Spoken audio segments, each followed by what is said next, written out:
Day friends, நம்ம சேனலுக்காக பார்த்தீங்கன்னா ஒரு புது ராடு வாங்கியிருக்கோம். இது என்ன ராடுன்னு பார்க்குறீங்களா? லுக்கானா பிராண்டோட கோஸ்ட் பிளேட் ராடு.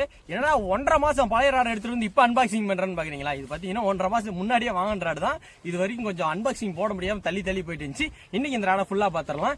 இந்த ராடோட பார்த்தீங்கன்னா உங்களுக்கு ஒரு சூப்பரான பேக் வந்துடும். இந்த ராடில் உங்களுக்கு 2 டிப், அதாவது 2 டிப்பு, மீடியம் ஹெவின்னு சொல்லிட்டு 2 டிப்பு வருது. ஃபர்ஸ்ட் ராடோடைய டிப்பை பார்த்துடலாம்.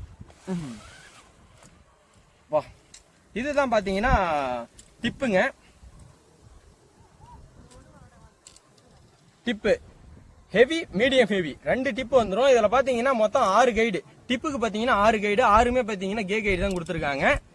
ஓகே, அடுத்தது ஹேண்டில பாத்திரலாம்.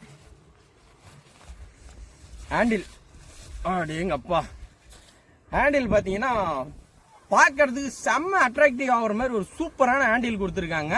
ஈவா ஹேண்டில் கொடுத்துருக்காங்க. ஈவா ஹேண்டில் என்னன்னு பாத்தீங்கன்னா 2 செக்ஷனா பிரிஞ்சு வரும். நடுவில் பாத்தீங்கன்னா ராடு வரும். இதான் பாத்தீங்கன்னா ஈவா ஹேண்டில். ஹேண்டில்ல பாத்தீங்கன்னா கீழே இருக்கிற பட்டு பாத்தீங்கன்னா ரொம்ப பெருசா கொடுத்துருக்காங்க. இப்போ ஹண்டிங் பிளாக், டெட்லி ஹேண்டோட கம்பேர் பண்ணும்போது இந்த பட்டு பாத்தீங்கன்னா ரொம்ப பெருசா கொடுத்துருக்காங்க. லுக் வைஸ் நல்லா இருக்கு, சூப்பரா டிசைன் எல்லாம் பண்ணிருக்காங்க. கைடு, முன்னாடி கைடு பாத்தீங்கன்னா ரொம்ப தள்ளி கொடுத்துருக்காங்க மக்களே.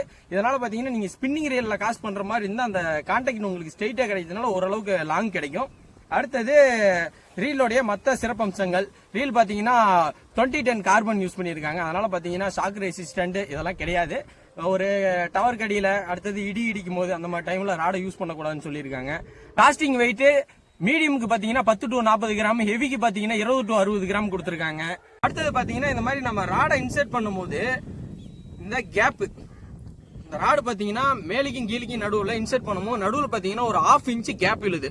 இது பாத்தீங்கன்னா கொஞ்சம் டிஃப்ரெண்டா இருக்கு. நான் வச்சிருக்க ட்ரம்ப் ராட்லயும் பாத்தீங்கன்னா இந்த மாதிரி தான் இருக்கும். அதே மாதிரி இந்த ராட்லயும் பாத்தீங்கன்னா ஒரு சின்ன கேப் ராடுக்கு நடுவில் வருது. மற்றபடி பாத்தீங்கன்னா ராடு பிடிக்க சூப்பரா இருக்கு. ராடோட லுக்கு பாருங்க. அந்த கைடு எல்லாமே ஸ்ட்ரெயிட்டா தெரியுதுங்களா? ராடு பாத்தீங்கன்னா லுக் வைஸ் சூப்பரா இருக்கு. இந்த ராடு பாத்தீங்கன்னா 8 kg வரைக்கும் டிராக் பவர் தாங்குன்னு சொல்லியிருக்காங்க. ஓகே மக்களே, இந்த ராடை அடிச்சு புளிஞ்சு இந்த ராடு எந்த அளவுக்கு டிராக் தாங்குன்னு சொல்லிட்டு நெக்ஸ்ட் வீடியோவில் அப்லோட் பண்றேன். இந்த மாதிரி இன்ட்ரெஸ்டிங்கான ஃபிஷிங் வீடியோக்களை பார்க்கணும்னு நம்ம சேனலை சப்ஸ்கிரைப் பண்ணிக்கோங்க.